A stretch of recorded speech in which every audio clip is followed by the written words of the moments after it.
Having an aim and working passionately for it is what the entrepreneurs are known for. And when that aim is directed towards the upliftment of the society, your will to work increases naturally. Today, we're in conversation with one such entrepreneur. She is a woman working for the women and the society on a whole. Introducing Sujata Pawar, who founded Avni with two main aims. One, to promote menstrual hygiene among the women from the unprivileged section of the society. Number two, make the products environment friendly and health friendly. So let's listen to her and learn from her strategies. Good afternoon, Sujata ma'am. Welcome to the VC Stories. We are glad to have you on the show. So, for those who don't know you yet, can you start with a introduction of yourself and a brief about your entrepreneurial journey? Yes. Thank you. First of all, thank you so much, Komal, for having me on the show. It's really a pleasure and an honor to be on the show. My name is Sujata. I actually belong to Mumbai, and I am a healthcare professional by qualification. I am a healthcare professional, and I've done my MBA in marketing post that. So most of my experience in terms of work has been in pharmaceutical companies, where I have managed brands, brand launches, the entire marketing strategies, P&L for those brands. So majority of my experience has been into brand building. And I did this for around 7 years. And then I got into the entrepreneurial journey as the co-founder of Super Bottoms, which was around 4 years back. And from there, it's always been about different companies, different startups, starting up and building new brands. Okay, so prior to this, you were a full-time employee at a very senior designation. So, what exactly persuade you towards entrepreneurship and starting your own venture? So, Komal, the bug about entrepreneurship is been something that has always been there with me since the time I was in college. And I think the reason for this might be because my father is into business for a very long time, the last 20 years. So I have seen him build his own business, the way he has grown, the way he has built stuff. So that has actually, I think somewhere or the other, subconsciously also helped me get a very positive notion about entrepreneurship, that you can really make an impact and not just launch good products, but also impact people's lives by doing this. So that since this has always been there, I joined the industry, took some experience of 6-7 years, so that you learn some basic ropes about how do you deal with situations, how do you actually launch products and stuff like that. And then once I really found a good opportunity where I really like the products and I knew I could make a difference, I took the plunge and got into the startup world. Okay. You have an MBA and you're a pharmaceutical expert. So, being in the startup ecosystem, it's generally glorified to be an industry of dropouts. But having an educational background, does it have an edge over it? And is this glorification actually justified? So what I would like to say on this is, I would say it's not technically justified. It's not really necessary that, it's not necessary that you should have a particular degree or you should be a dropout to make a startup successful. It's just that. It's about everybody has their own journey. The point where you realize that you know what you want to do, you know what you want to build, and you have the confidence to go around it and go behind that idea and make it work. When you get that kind of a confidence, you start on the journey. So that can happen while you're at 15, 16 years old, or that can happen as late as 45, 50. We see some of the biggest companies, not just in India but globally, have been started by founders after their 50s. So exactly. It's just about finding the right thing that you want to do, thing that you're confident in, and the time when you want to start. It's just about that. Okay. So like Falguni Nair also started in her 50s and Nykaa is going for an IPO pretty soon. Uh, uh, Coming to your recent startup, Avni, it's based on a very sensitive cause. It's a type of issue that people are not, readily, they don't readily speak about it. अभी भी periods को जैसे पर्दे में ही रखा जाता है. So what exactly motivated you towards pursuing this idea? This was the exact reason why I wanted to pursue this, because growing up, I did not see much of conversations happening around this topic. In fact, conversation to kya, hamesha even when I asked questions to my mother or other women in the house, there was always a shush about it. Ki, "Theek hai, haan, ye hota hai, you just have to deal with it." And the questions were not answered properly. And while I grew up, while I started studying, I started reading on my own. I thought that, that wasn't necessary. Those questions were not that difficult to answer. Exactly. Anybody could have answered those questions, and maybe my life would have been a little bit better had I known some things maybe 20 years back when I started menstruating. The reason for this is not because they did not want to tell me. There might be a reason that they also did not know it, because that is how it's been happening for a long time. So that is one thing that motivated me, that I had to do something about it. I still remember when there were festivals, and I, being a Maharashtrian, we celebrate the Ganesh festival very in a very big way here in Mumbai. So I still remember there were times where if my mother's periods were near those dates, then she used to take pills to postpone them. And I was always like, why do you need to do it? It's a normal process, and why do God should know about this, that this is happening. So these were some things that have always affected me right from the childhood. And when I now grew up, I thought that, okay, these conversations need to start. We need to make this a very formal and a very casual topic, which can be discussed not between girls, but between boys and girls both. Both the genders have to be into this discussion, because when we talk about menstruation, it's about life. That is how I see it. A woman bleeds so that she can bring a new life into the life earth. into the world. So if we are talking about such a deep topic for which basically humans exist, why is one gender not in those topics of discussions? So that was one point. The second important tipping point happened somewhere around 10 years back, when I started having a lot of issues with the commercially available pads. A lot of rashes, a lot of irritation. That was a personal experience. At that time, I was a pharma student, so I was studying. And I was able to make a lot of sense of the research that was being published globally around how sanitary pads contain a lot of chemicals in the process of their making, how there's a lot of plastic so that these pads look very, very thin, and they don't crumple when they are used, and ultra thin sanitary pads. So while I was researching this, that was actually very startling, because a pad is something that a woman is going to be using 5 to 6 days every month for almost 35 years of her life. And in an area which is very, very sensitive, and it's a very permeable area. Anything that you put around gets absorbed in the bloodstream directly. So if this was the point, then we had to do something about at least having some good quality products that we can use, and good quality products available at a decent price, so that majority of the women have access to it.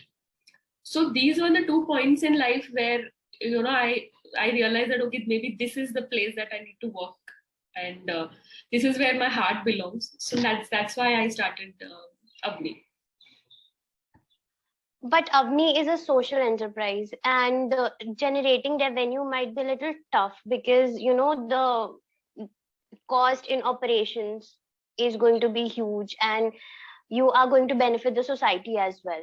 So how does an entrepreneur devise such a revenue model that the society is also benefited, but the operations are also in a growth phase? So see, when you call something a social enterprise, there are 2 aspects to it. One is the kind of products or some processes that we incorporate in our operations are such that they have a socially positive impact. And the second bit is, even if I'm an NGO, so when I call I'm a social enterprise, even if you are an NGO, you need to have sources of revenue, because without infusion of money, no enterprise can sustain. So it can be, even if it's a NGO, even if it's a private limited company or a partnership company, whatever. So what we are trying to build is some of our processes or some areas of work have a very, very positive social impact. And since we sell these products, that is a major source of revenue. The only thing is, we might be selling it in some other different channels where you don't see most of the commercially available products being sold. So one of the reasons which I would want to state is that, and this might be a news to everybody, that we see that Whisper and these brands, the big brands which are available in the market, they are seen everywhere. So all of us feel that, okay, everybody in India is using these pads. But you might not be knowing that these pads are available and used by only 12 to 15%. Or if I just have to make a very positive estimation, it will be 20% of menstruating women in India who use any kind of pads.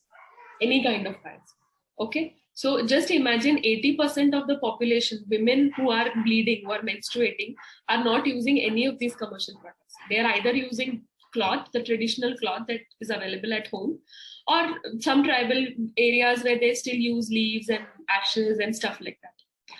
So it's a very big market. So we thought, why not build something that the rest of the 80% also will or can use, and build a revenue model wherein we can reach to those people instead of advertising our products very, very aggressively in the social media or TV channels or wherever you see advertisements.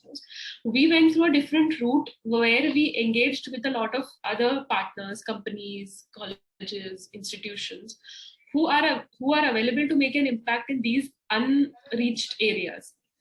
And that is where the entire social impact gets built in. The other angle is, because the products are reusable, because the products are made in a very eco-friendly or environment-friendly model, they have another impact, that there's less waste. If somebody uses our products, there's very less waste that they generate. So that is one of the reasons why our first product, or the flagship product that we sell, is a cloth pad. Now, when I say cloth, everybody assumes that cloth is unhygienic, or urban women will not use those. That is not the case. 70% of our sales even now happens through urban cities, and that is how people are wanting to shift towards a sustainable lifestyle.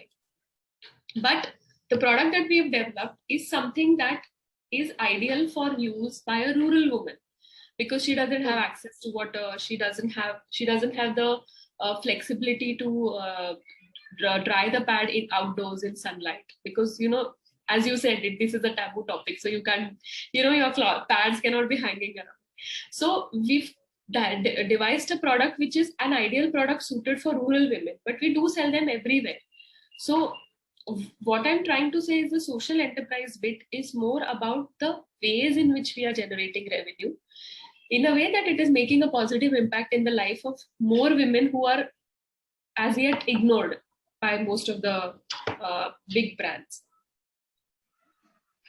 You recently launched Project Daag, and it's the very essence of what Avni stands for.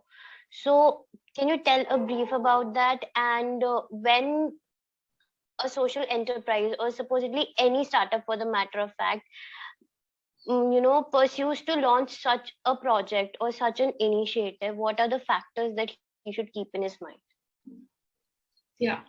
So Project Daag basically is our outreach program, or the impact program as we call. We have launched it this year around the International Menstrual Hygiene Day, which was in the month of May. But this is going to be an ongoing program that will be there on our website or every communication that we talk every year. Now, what is this project, and why did we devise this? So Daag basically is an acronym, and it basically stands for where we want to diminish the accessibility and acknowledgement gaps between periods and women. So what we want to strive from this is that there are a lot of sectors where you see are dominated by women. The most majority of the workers in that sector are women, and the way their periods are dealt with is very, very the right word would be very traumatizing, because the entire menstrual cycle or the period is not is considered as a hindrance to their productivity, because if a girl is bleeding for 5 days, she will be out of work for 5 days. That girl will not earn her daily wage, and that is a loss of income for that factory or that sector workplace also. So what is happening is these girls are given pills or some very, very heavy medication, so that either the pain is completely subdued or the periods are postponed to an extent that they stop bleeding after a particular point of time, which is a very shabby situation if you really ask me, and this is not spoken about. So one segment can be, which we are talking about this year, is the sanitation workers, waste pickers particularly. The waste pickers who come to your home and they pick up the garbage and then take it ahead. So those waste pickers. Now, majority of the population of waste pickers are women. It would be somewhere in the range of 70 to 80% of waste pickers in India are women. You understand when I say waste picker, the kind of work that they have to do, long hours of walking, lack of access to toilets. Of course, we don't get toilets, so their access is all the more bad. So that is one thing. Plus lack of access to good quality products. So all in all, the kind of pain and trauma that they go through because of the rashes, because of infections, as it is the nature of their work is such that exposes them to a lot of infections anyways. Plus lack of access to good quality products during periods adds on to it. So that was one of our reasons why we picked up waste pickers this first year. What we are going to do under this project in this year is one is this is an awareness drive to talk about the topic of what is the kind of pain or the plight that these waste pickers are going through, not just during their periods, but you imagine a waste picker and you just imagine when you are on your periods, the way you dispose your sanitary pad, the used sanitary pads. Now, if we don't wrap them up properly in either a newspaper or a bag or something, there are very, very high chances that it opens up. Exactly. After you throw it up, right? Now, waste, because you must be aware that there is dry waste and wet waste that needs to be segregated. So sanitary pad or even diapers for that matter do not fit into dry waste. They do not fit into wet waste also, technically. So they need to be actually segregated as wet waste as of now. It is actually biomedical waste, but because there is no system for biomedical waste disposal, they are just segregated as wet waste for now. So now just imagine when you throw out a paper cover without anything written outside that this is a sanitary pad, they have to open up everything to check what is inside. Okay, so just imagine that we can't stand our own blood. If when you use a sanitary pad, a used sanitary pad brings so much of disgust. Yeah, this is red and it looks so ugly, it smells so ugly. Just imagine you're throwing that away and that blood is going through decomposition and these women are having to look at it or segregate it. So there are a lot of work related hazards that these women go through. And that is the reason there's this movement which was initiated in 4 years back, where they appeal to the citizens that you put a red dot on the sanitary waste that you're disposing, so that we know that, okay, this is sanitary waste and I need to just segregate it as wet. So that is one place where we have taken cue from, and we have actually, so we also have a single-use disposable pad. Provide a disposal bag with each pad, and that bag is printed with a red dot. So as user does not have to take one additional step of putting something on it.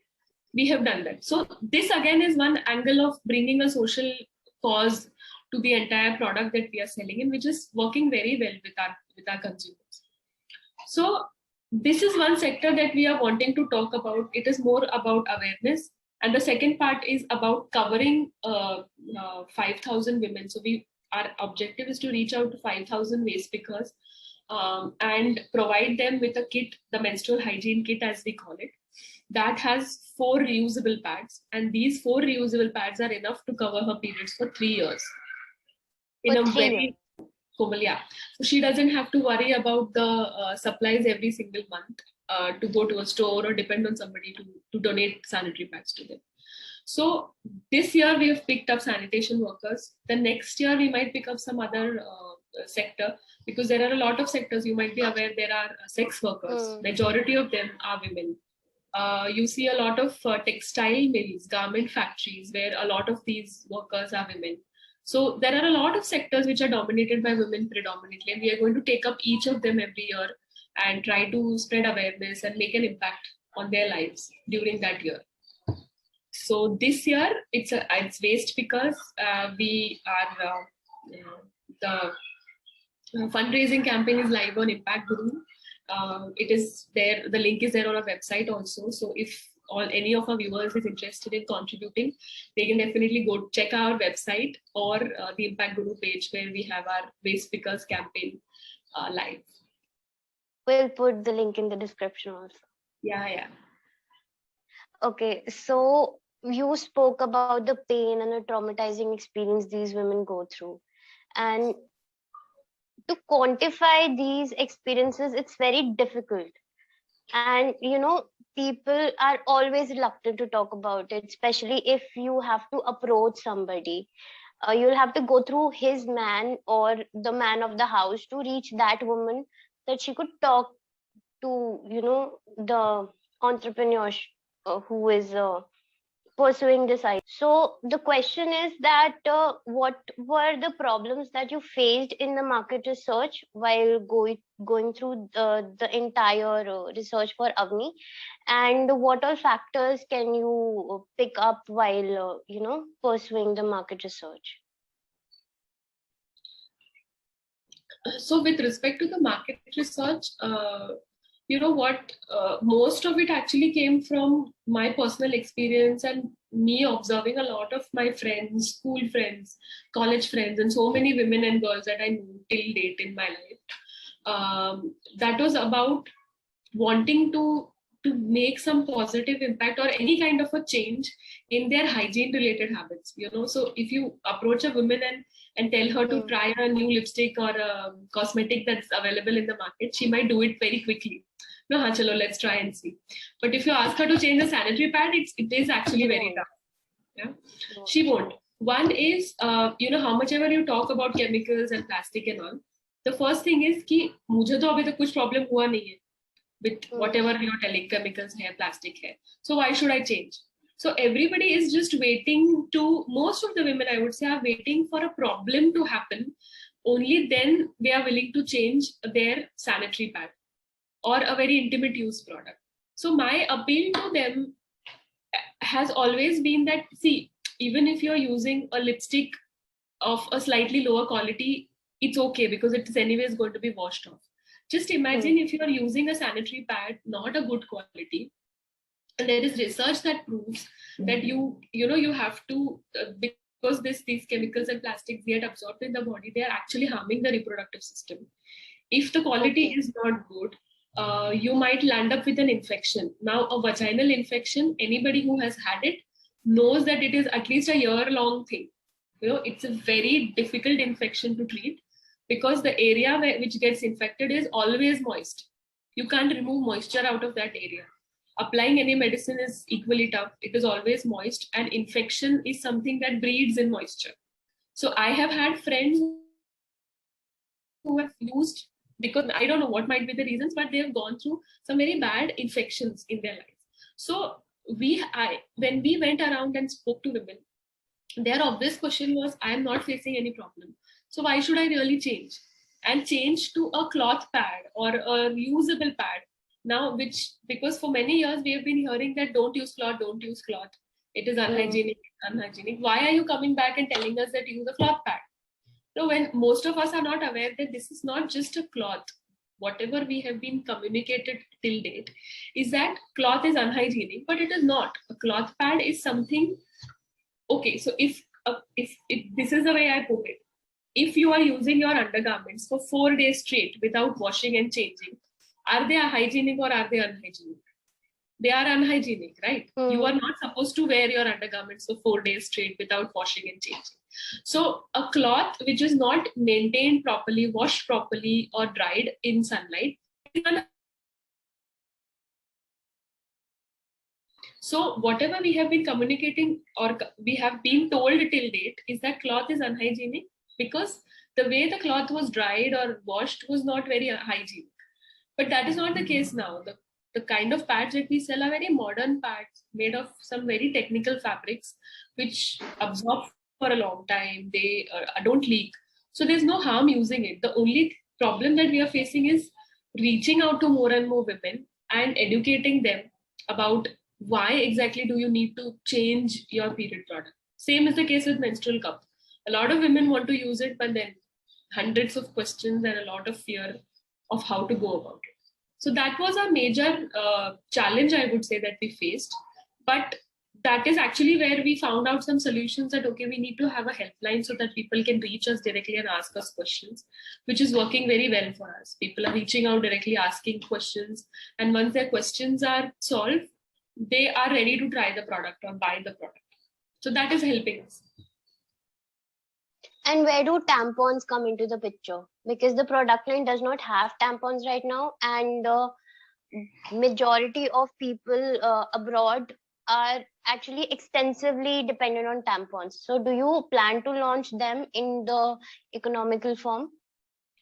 So yeah, there is definitely something that we are working on, launching tampons, but we launch them only once it fits our vision, where either the product has to be extremely good for your health, so you use it, or it has to be good for the environment. So health wise, I don't think there's an issue with tampons, but we are trying to figure out how to make them in a more eco-friendly manner, or the disposal of a tampon should not cause any further damage to the environment, which is what we've tried to maintain with all our products till date. And once we figure out a product like this, we will definitely launch one. Okay. Coming to the distribution channel, you just mentioned that the distribution channel for Avni is very unconventional than the big brands that are using. And you've had like 2 startups before this. Did you attract the first set of your customers? And what are the further distribution channels that you are using right now and in future plan to use? So I would start with the direct to consumer startups that I've been associated. One was Super Bottoms, now it is Avni, where we are directly reaching out to consumers.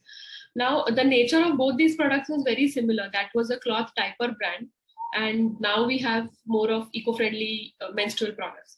So the first set of customers have come in via word of mouth, wherein we have put things on the social media. Okay, we've exposed the product to a lot of people using social media because that's quicker and that's cheaper.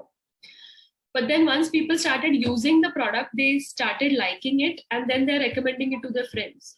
So that is where we got our first set of customers, and then we got repeat customers also, because a lot of our customers actually like the product, that your pad is really good, it is long, it has good wings and stuff like that. And they started recommending it to their friends, their family members. We have a lot of men who have bought the products for their wives as a birthday gift, men who have bought it for their girlfriends as a gift, that they really want her to use a good quality, healthy product. So most of it has been about word of mouth. The first set of customers, most of the times we have acquired via either social media or Facebook advertising, or just reaching out to communities. Let's say communities on Facebook groups, or communities in colleges, in schools, where we directly go out, take sessions, introduce the product to them, and then they start buying from us. Oh, good. Women are not really active in the Indian ecosystem of the startups. So why is that according to you, and what can be done to change that? What I have observed actually is that business is something that a lot of women have been doing for a lot of time, but maybe it might be confined to their home or something that they do at a very small scale, from their home or from their small garage or some places. Maybe they are not multi-million-dollar startups, which we normally see in the startup ecosystem. But I think if you just go by the definition of what a startup is, I think there are a lot of women who are doing it from their home businesses. They just make something out of their home and start selling, and then they progress, build a factory and have employees and all. So I think this is what has been happening over years now. It is just that, yes, we don't see very, very big startups led by women, which I think is also changing. If you really ask me, 10 years back, the picture was very, very different. And I have been following the startup ecosystem for 10, 11 years now, since the time I was studying and I got into work. 10 years back, the situation was different. We did not see a lot of women starting up or even making very, very big successful startups. But in the last 4-5 years, if you really ask me, there are a lot of startups. The confidence of investors in investing in companies led by women has changed. Their confidence has increased, maybe because women entrepreneurs have delivered. So that might be one of the biggest reasons. Because you see, it's all about this. If an investor is investing money, he needs his own return. That is something that everybody will expect. Even a woman who is running a household, she will expect that, okay, if I'm spending 10 rupees, I need to get 10 rupees worth of the best vegetables that I can get from this, right? So it is the same logic. So if the investor feels that if I put the money here, I'll get more returns, they are putting it there. And largely, it has always been the case that men have dominated the workplaces everywhere. Even in office, we see that the ratio between men and women is actually being replicated in the startup world also. And it's of course going to take some time for that ratio to change, and that is happening. I'm seeing it. Like, I am also seeing it. 4 years back, it used to be tough for us to get investment. People didn't really had that much of confidence if we'll be able to build, scale up and sustain and all, along with the family, along with the baby and everything. But now it's not the case. It's, good thing is maybe our ancestors 4-5 years back, the predecessors have really made good successful startups, and that is why this entire thing is changing now. Okay, we are actually running short of time, so we're going to end it shortly. But before that, can you tell me about the loopholes that startup ecosystem has at the moment? There might be a couple of, I won't say loopholes, but it's something that has not been put a lot of attention into. So one is, everybody feels that starting something always takes a lot of investment, and you need to have the perfect product in place, and you need to know a lot of people for the product to sell, and a lot of money to market it. That is not the case. So these are some myths that need to be busted, and the conversations around this needs to start at a very mass scale, I would say, so that even a college student, like college students read about everything that's happening in the country or the world in news, they become interested, and okay, if I have an idea and I have the spark to implement it, there is an ecosystem that will help me.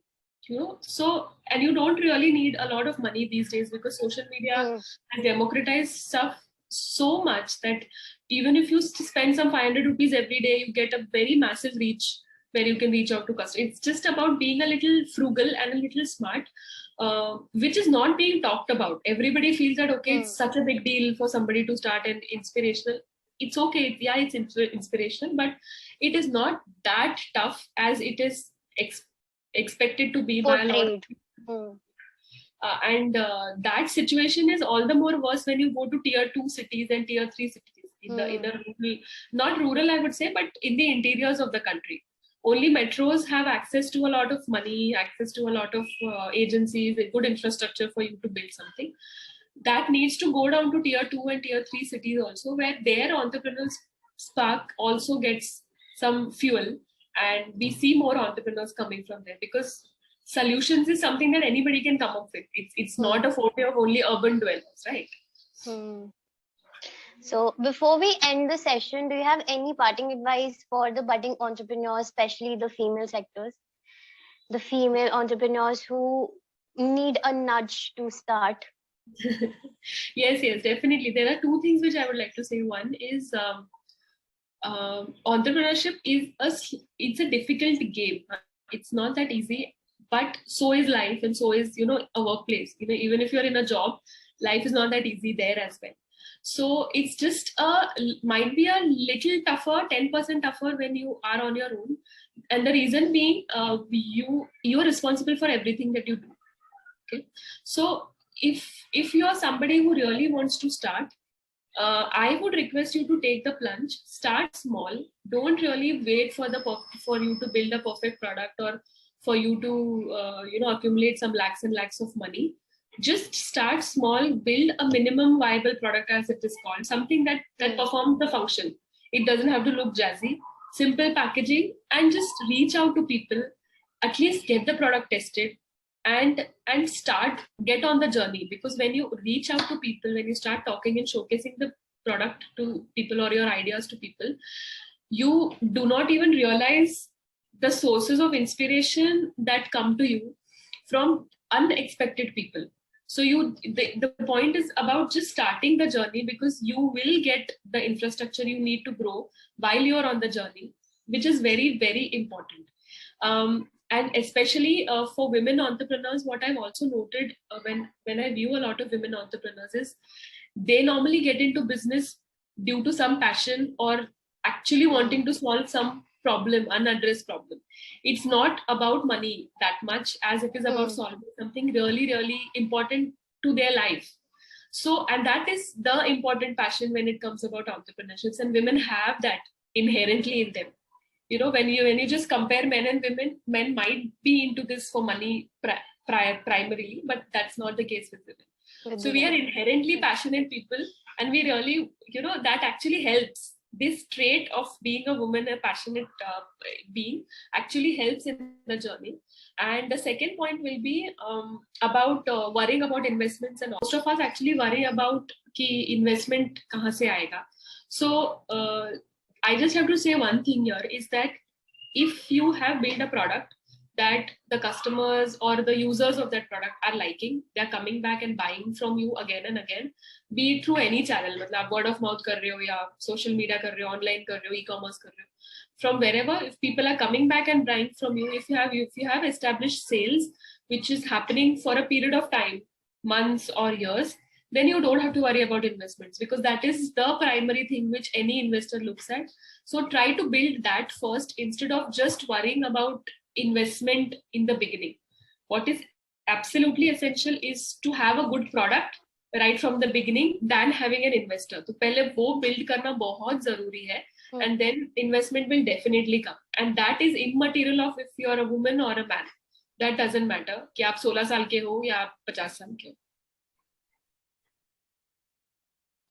It was actually very great having you on the show, and the initiative that you're supporting it's actually the need of an hour. People are not really aware about it. So you are doing a very good deed as per a human, as per a woman, for fellow humans.